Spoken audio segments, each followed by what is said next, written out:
안녕하세요 청년부 여러분, 장한별 목사입니다. 오늘 본문은 예수님의 제자는 아니었지만 사도행전에 등장하는 바나바의 조카인 마가의 시각에서 기록된 본문입니다. 예수님께서 베다니에서 나와 예루살렘으로 들어가시는 도중이었습니다. 허기가 진 예수님의 눈앞에 잎이 무성한 무화과 나무가 보였는데 알고 보니 잎만 무성하고 열매는 없는 그런 무화과 나무였습니다. 예수님께서는 그 나무를 보며 사람이 열매를 따먹게 되는 일은 앞으로 영원히 없을 것이라고 저주하십니다. 어느덧 예수님 일행은 예루살렘 성전에 도착하게 되었습니다. 성전 앞마당에서 돈을 바꾸는 사람들과 비둘기를 파는 사람들을 보자마자 예수님은 분노하시며 그들의 상을 뒤엎으십니다. 그러면서 분노에 찬 목소리로 17절처럼 말씀하십니다. 내 집은 만민이 기도하는 집이라 칭함을 받으리라고 하지 아니하였느냐. 너희는 강도의 소굴을 만들었도다 하시매.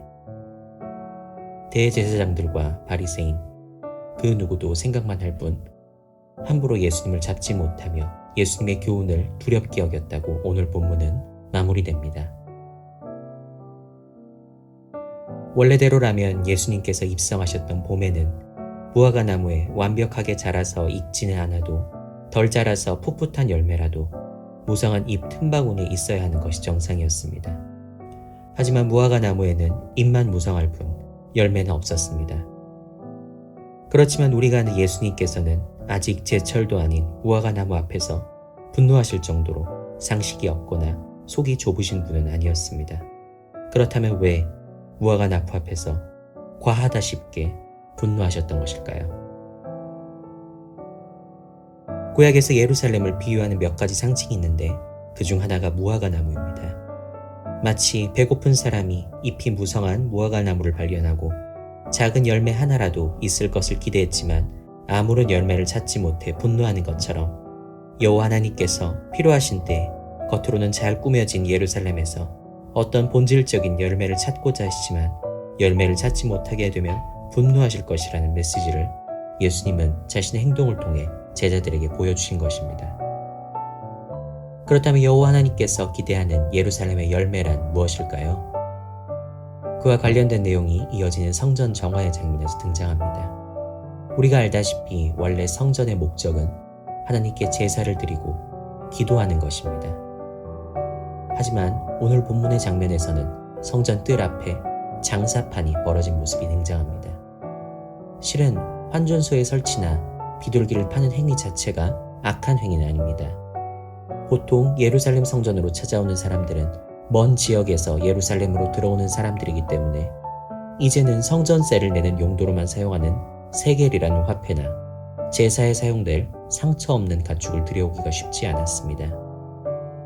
그런 사람들의 편의를 위해 성전 측에서 환전소와 상설 가축시장을 열었던 것입니다.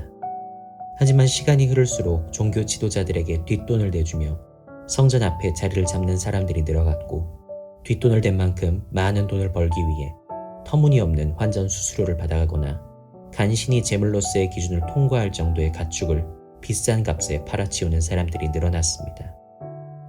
그리고 종교 지도자들은 성전 운영비라는 목적으로 자신들에게 들어오는 그런 검은 돈을 마다하지 않으며 그런 장사판이 악화되는 것을 내버려두고 있었습니다. 본래 성전세나 제자에 쓰이는 제물은 하나님께서 주신 구약에 기록된 예배의 법도였습니다.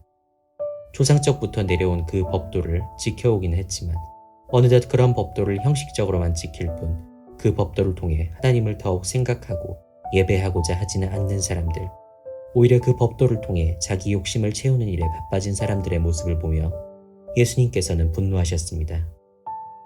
예수님께서는 성전 앞에 벌어진 장사판을 뒤엎는 자신의 모습을 통해 하나님께서 예배의 본질을 잃은 성도에게 어떻게 반응하실 것인지 보여주신 것입니다.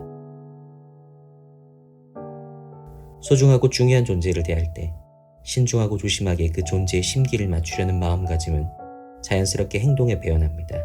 즉, 그 누군가를 대하는 진정한 마음이 있다면 처음에는 조금 서툴러도 곧 그에 걸맞은 행동을 점차 갖추어 나가게 됩니다. 하지만 진정한 마음이 없이 피상적인 행동과 말만 넘는다면 더 나아가서 그 피상적인 행동과 말을 자기의 욕심을 채우기 위한 수단으로 악용한다면 그것은 슬픈 일입니다. 예배의 본질이 무엇인가 더욱 생각해 보게 되는 요즘입니다. 당연히 여겼던 예배당에서의 회집과 찬양도 불가하고 봉헌과 성도의 교제마저 차단되어 버린 이 현실 속에서 우리가 무감각하게 반복했던 형식이라는 것이 과연 얼마나 의미가 있던 것인지 다시 돌아보게 됩니다. 지금 올려드리는 부득이한 화상 예배조차도 또 하나의 피상적이고 왜곡된 형식이 되지 않도록 예배의 본질을 우리 각자가 회복하는 것이 중요합니다. 오늘 하루는 내가 잃어버리고 있던 예배의 본질이 있었는지 돌아보는 하루가 되기를 바랍니다. 예배하는 자의 껍데기만 쓰고 돌아다니는 진공의 존재가 되지 않도록 기도하시기 바랍니다. 황소를 드리는 것보다 말씀에 순종하는 것을 더 기뻐하시는 하나님께 우리의 온전한 마음을 올려드리는 그런 하루가 되기를 힘쓰시기 바랍니다.